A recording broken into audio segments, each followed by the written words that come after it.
এমন দই পটল করব আমি, খুব ভালো হবে। দেখবে তোমরা সবাই কেমন চেটে পুটে খাবে। বন্ধুরা, কেমন আছো? এই গরমে সবাই সাবধানে থেকো। আজ আমি দই পটল করব। এই গরমের সময় আমার হাতের দই পটল সবাই খুব ভালোবাসে। প্রথমে পটলগুলোকে খোসা ছাড়িয়ে দুদিকের মাথাগুলো কেটে নেব। তারপর পটলগুলিকে ভালো করে ধুয়ে নুন হলুদ মাখিয়ে রাখবো। একটা কড়াইতে তেল দিয়ে গরম হলে পটলগুলো হালকা লাল করে ভেজে তুলে নেব।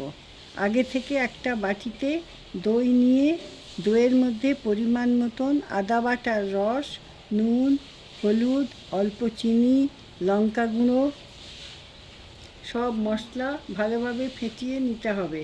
তারপর কড়াইতে তেলের মধ্যে আস্ত গরম মশলা, গোটা জিরে, তেজপাতা দিতে হবে। একটু সময় নেড়ে আগের থেকে ফেটানো দইটা দিয়ে দেব।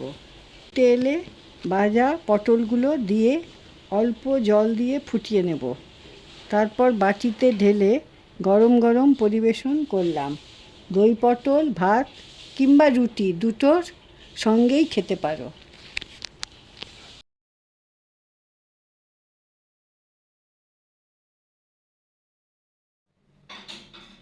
দই পটলটা খুব ভালো হয়েছে, দারুণ হয়েছে, আশা করি তোমাদেরও খুব ভালো লাগবে।